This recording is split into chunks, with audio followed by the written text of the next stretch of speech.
What's up guys, it's Wayne from GamerGab. Silent Hill 2 was my first foray into the world of psychological horror. Sometime in the early 2000s I bought this copy of the game and it completely blew me away. At that time I was playing other legendary titles like Halo, Morrowind, Prince of Persia: Sands of Time, but I never got to play Silent Hill 1 because it wasn't released for Xbox. Long story short, I had never played anything like it before, and it's been firmly planted in my top 5 for more than 2 decades. When the remake was announced back in 2022, like most fans, I was thrilled at the prospect of playing an updated version of one of my favorite games, but terrified that they were going to mess it up. Then later, both of those emotions changed to righteous indignation when it was announced that it was going to be a PlayStation exclusive for a whole year. Then on November 21st, 2025, almost a full year and a month after it launched on PlayStation, it was shadow dropped on the Xbox store without a peep.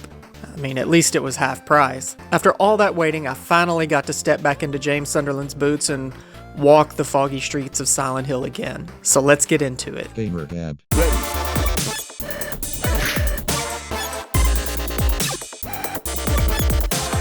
Go! The thing I was probably the most excited about was the updated controls.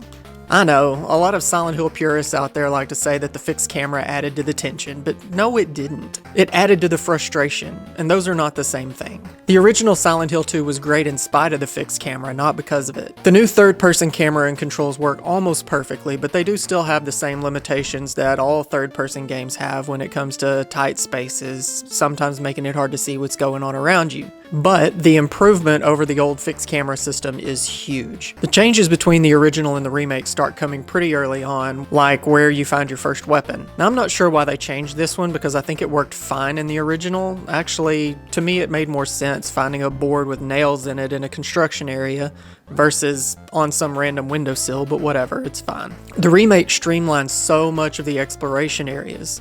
Exploring woodside apartments used to be such a slog, but in the remake, each discovery led logically to the next location with very little backtracking or aimless wandering. The labyrinth also got a massive improvement. Angela was always the most tragic character in the game for me. Between James, Angela, and Eddie, Angela is the only one who's in Silent Hill because of what was done to her first, and what she's done second. And that's what makes the way her story ends so tragic. The changes that were made to the Abstract Daddy boss fight really brought this idea home. In the original, the fight takes place in one single, cramped, claustrophobic room with pistons pumping in and out through holes in the wall. In the remake, the fight takes place in the maze-like halls of a nightmare version of Angela's childhood home. You can just imagine Angela's father, who was also her abuser, rampaging through the halls of their home just like the Abstract Daddy chases James. This boss encounter is interesting because it's the only time in the game where two characters who aren't projections of the town of Silent Hill encounter a monster together. Now this is significant because it's been confirmed by Silent Hill's creator Masahiro Ito that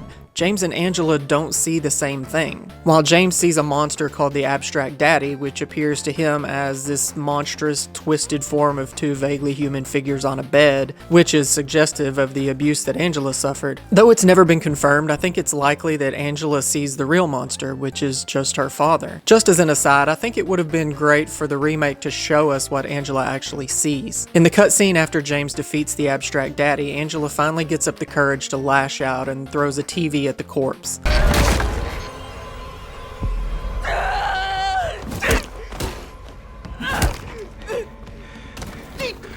Okay, Angela.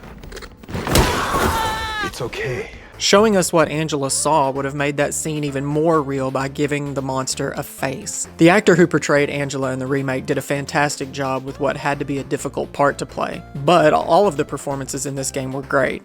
In fact, I'd say that James's performance was probably the weakest for me. I wanted to hear more from him. James spends the entire game wandering this hellscape of his own making, encountering horror after horror, and he barely speaks outside of the cutscenes. I think the game would have been better served by giving James more voice lines during gameplay. His obviously troubled psyche probably had a lot to say. I know if Pyramid Head came at me with a great knife, I'd be like, Oh, hell no! Speaking of Pyramid Head, I never understood why there were 2 of him in the final confrontation. The official answer, as far as I can tell, is that the second one shows James's escalating guilt, since it only shows up after his confession to Laura in room 312. But I never liked this explanation. To me, the fact that after running from his guilt through the entire game, having to face it in that final confrontation where James says, I don't need you anymore isn't made more profound by the fact that there are two of them now.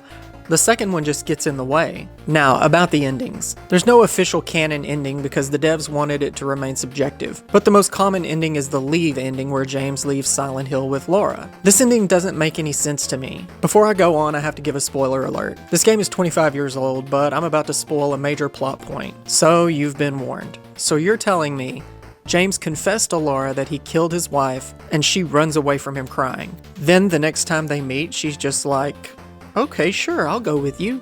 That doesn't make any sense at all. For me, I think the in-water ending fits the game the best, especially considering that it's been confirmed that Mary's body is in the backseat of the car. It isn't that much of a leap to conclude that driving into the lake is likely what James came there to do anyway. The last thing I want to mention here is regarding Akira Yamaoka's The Theme of Laura, which I think is the best song on the soundtrack personally. I've been kind of obsessed with this song ever since I heard it the first time, and I didn't like what they did with it in the remake.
Personally, I think they should have just left it alone. It was perfect the way it was. This game has so much lore to delve into, and if you're interested in learning more about Silent Hill 2 or any of the other games in the series, I recommend Max Darrett. He has hours of content dedicated to every aspect of the lore, and I promise he explains things much better than I could ever. So go check out his channel.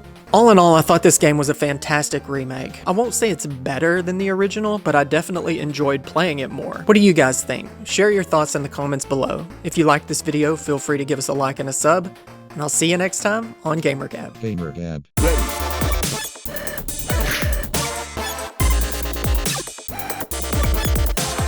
Go.